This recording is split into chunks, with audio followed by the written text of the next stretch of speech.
एक लोमड़ी एक गुफा में रहती थी। उस गुफा में उसने 100 समुद्र की मछलियां छुपा कर रखी थीं। एक बूढ़ा भेड़िया बार बार गुफा के पास आता और मछली मांगता, लेकिन चालाक लोमड़ी उसे सिर्फ मछली की हड्डियां देती थी। भेड़िए ने पूछा कि उसने इतनी सारी मछलियां कैसे पकड़ी। लोमड़ी ने यह सच छिपा लिया कि वह मछलियां एक बूढ़े आदमी की गाड़ी से चुराई थीं और झूठ बोला कि उसने खुद मेहनत से मछलियां पकड़ी हैं। भेड़िया उस लोमड़ी से मछलियां पकड़ने की कला सीखना चाहता था, तो रात में लोमड़ी उसे बर्फीली झील पर ले गई और कहा कि लकड़ी से बर्फ तोड़ो और अपनी पूंछ उसमें डाल दो, इससे मछलियां खुद आकर फंस जाएंगी। भोला भेड़िया सच में ऐसा करता है और पूरी रात वहीं बैठा रहता है। सुबह होते ही वह देखता है कि उसकी पूंछ बर्फ में जम गई है। वह कितना भी कोशिश करता, छूट नहीं पाता।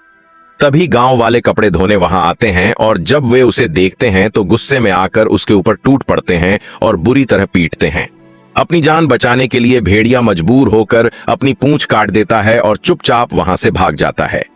जंगल में पहुंचा भेड़िया सोचता है कि अब वह लोमड़ी को सबक सिखाएगा, लेकिन लोमड़ी फिर से उसे लालच देती है कि गांव में शादी है और बहुत सारा खाना मिलेगा।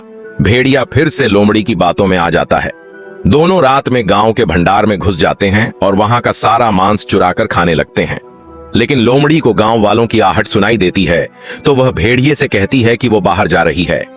जैसे ही लोमड़ी बाहर जाती है, गांव वाले भंडार में घुस जाते हैं और भेड़िए को रंगे हाथों पकड़कर फिर से उसकी धुनाई करते हैं और उसे गांव से खदेड़ देते हैं।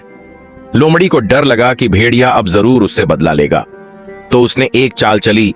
वह खुद को ठंडे पानी में भिगोकर भूसे में लपेटकर बर्फ जैसी सफेद बन गई, जैसे वो भी पिटाई से घायल हो गई हो। जब घायल भेड़िया वहां से गुजरता है और लोमड़ी को उस हालत में देखता है, तो उसे दया आ जाती है और उसे अपनी पीठ पर बिठाकर वापस उसकी गुफा तक ले आता है। जैसे ही वे गुफा के पास पहुंचते हैं, लोमड़ी छलांग मारकर अंदर कूद जाती है। भेड़िया समझ जाता है कि वो फिर से धोखा खा गया। वह लोमड़ी को पकड़ने की कोशिश करता है, लेकिन उसके हाथ एक जड़ लगती है। लोमड़ी गुफा में आराम से रहती है क्योंकि मछलियां उसकी सर्दियों की जरूरत के लिए काफी हैं और भेड़िया मजबूर होकर खाली हाथ लौट जाता है।